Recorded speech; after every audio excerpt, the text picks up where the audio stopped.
Alô galera que gosta e acompanha o futebol goiano, forte abraço a todos vocês, em especial a esmeraldinos e rubro-negros. Tivemos ontem o clássico entre as duas equipes no estádio Ailê Pinheiro e o Goiás levou a melhor. O time esmeraldino venceu por 2-0 e assim conquistou a primeira vitória no Campeonato Brasileiro de 2020.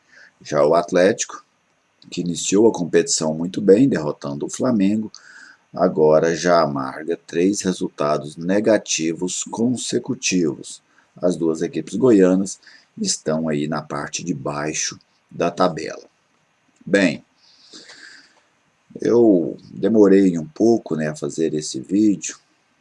Estava com um serviço lá em Bela Vista e aí eu precisei imediatamente após a jornada ir para lá. Somente agora que eu tive tempo, mas a partir dessa semana eu vou ter um tempo maior para voltar à rotina dos vídeos aqui no canal. Inicialmente eu não gostei do jogo, achei que foi um jogo fraco tecnicamente, esperava mais das duas equipes, esperava aquele jogo aguerrido, disputado, talvez até um pouco mais nervoso do que foi, mas esperava tecnicamente um pouco mais, com os goleiros trabalhando mais. Os goleiros trabalharam muito pouco na partida. O Tadeu fez apenas uma grande defesa, que foi num chute do Nicolas no início do segundo tempo. O Jean não fez nenhuma defesa no jogo, mesmo tomando 2 gols, ele não pouco participou da partida, mas acontece, também. Esse futebol pós-pandemia, eu assisti vários e vários jogos, vi poucos jogos de boa qualidade, até mesmo na Champions League, a gente não tem visto partidas assim de grande exuberância técnica. Bem, mas vamos aqui, por que é que o Goiás ganhou do Atlético? O Atlético era cotado, inclusive no vídeo pré-jogo que eu coloquei aqui, apontei que a favor do Goiás tinha essa questão da serrinha, jogar dentro de casa. Já o Atlético vivia um melhor momento técnico e tático. Mas por que o Goiás ganhou? O Goiás foi mais eficiente na sua proposta. O Goiás ainda é um time em construção. Ele havia, com o Ney Franco ali, pouco antes da paralisação, encontrado uma forma de jogar, inclusive fazendo boas partidas, como nos encontros contra o Santo André e o Vasco. Parou tudo, voltou a estaca zero e o Goiás ainda não havia feito um grande jogo. Teve essa questão dos inúmeros casos de coronavírus, o Goiás chegou a jogar isso em 13, 14, 15 jogadores, e aí o time se desmantelou completamente, até agora não voltou, o Ney já foi demitido, o Glauber Ramos, juntamente com o Augusto, comandaram a equipe neste confronto, mas até agora o Goiás não utilizou, por exemplo, o seu time titular no Campeonato Brasileiro, ou pelo menos com todos aqueles que a gente imagina que sejam os titulares. Então o Goiás, dentro disso, o Goiás traçou uma estratégia, Tanto que o Atlético começa o jogo um pouco melhor do que o Goiás, jogando em cima do Goiás, sem criar, mas rondando mais a área do Goiás. O Goiás na primeira bola coloca uma bola na trave com o Queco, e na segunda oportunidade acaba fazendo gol com o Daniel Bessa. A partir daquele gol, aos 20 minutos do primeiro tempo, o Goiás adota uma postura de defender o resultado. Se desse para encaixar um contra-ataque, talvez numa espirrada, fazia o segundo, mas a ideia era defender este resultado de 1-0. E o Goiás foi eficiente nessa estratégia. Para mim até contou com uma certa colaboração do Atlético para isso. Mas o Goiás foi eficiente, tanto é que eu citei aqui, e o Tadeu fez uma grande defesa. Eu vou até colocar as estatísticas do jogo aqui para a gente conferir.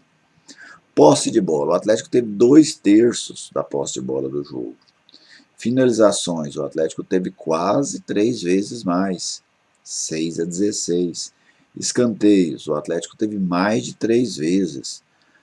Faltas, o Goiás e o Atlético fizeram um jogo de poucas faltas, Passes, enquanto o Goiás trocou 274 passes com apenas 68% de aproveitamento, que é um índice muito baixo. O Atlético trocou 534 passes, mais de o dobro, né? E 82%.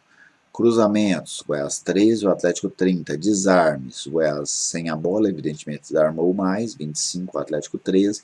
Defesas dos goleiros, 4 do Goiás, do Tadeu no caso, nenhuma do Jean. Dessas 4 defesas do Tadeu, apenas uma difícil. Por estes números, a gente observa, o Atlético foi quem teve a posse de bola, o Atlético foi quem finalizou mais, abusou de cruzar bolas na área, trocou mais passes, mas especialmente passes defensivos, né? E o Tadeu trabalhou mais do que o Jean, entre aspas, né? Porque o Tadeu fez apenas uma grande defesa no jogo. Então, o Goiás defendendo este resultado, o Goiás abaixou suas linhas, o Glauber Ramos, juntamente com o Augusto, manteve o mesmo sistema de marcação que era adotado pelo Ney, que é o 4-1-4-1. O Atlético ofensivamente entrou para dentro da defesa do Goiás, ficou encaixotado ali, e os zagueiros, especialmente ali o Gilvan e o Éder, juntamente com o Edson, eles ficavam iniciando as jogadas do Atlético. E o Atlético ia de um lado, cruzava a bola, a defesa do Goiás afastava.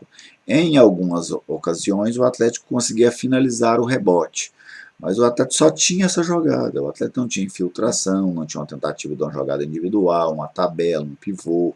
Não. O Atlético jogava a bola para os lados, tentava alguma triangulação pelos lados e cruzava a bola na área. Então, e os rebotes eram um subproduto, vamos dizer assim, deste tipo de jogada.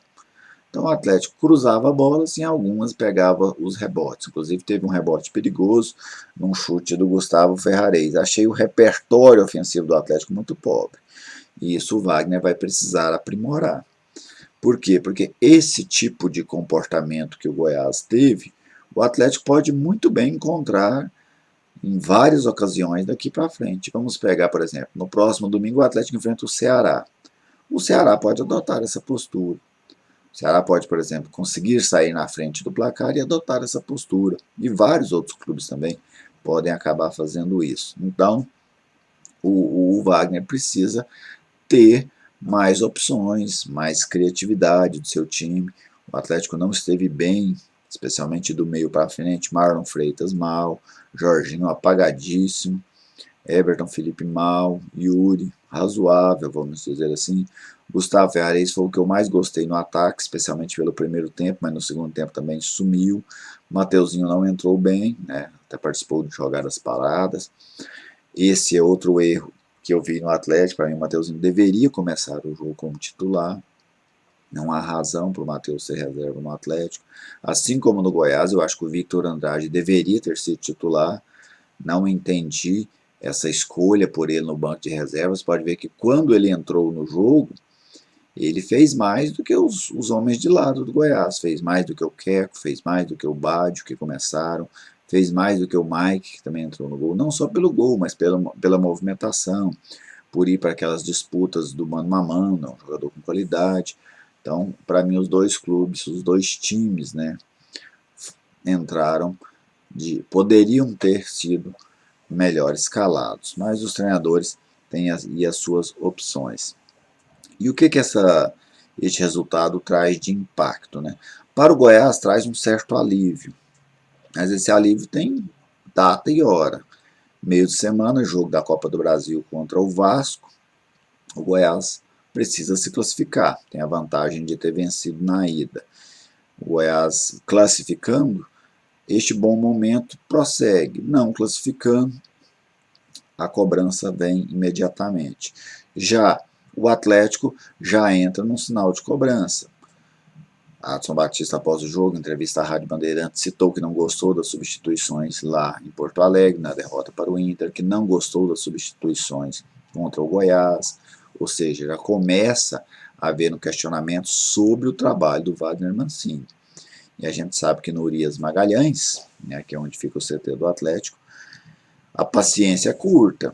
O Wagner não tem corda para ir muito longe, senão reverter imediatamente esta situação.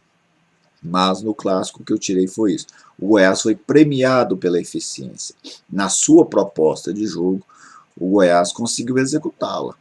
Foi uma proposta pobre? Para mim, sim. O Goiás jogou dentro de casa, deu 6 chutes no gol. Acho isso um grande desafio para o Thiago Largue, mas eu vou fazer um outro vídeo sobre o treinador Alviverde. O Goiás precisa melhorar muito para ser um time competitivo dentro da Série A do Campeonato Brasileiro.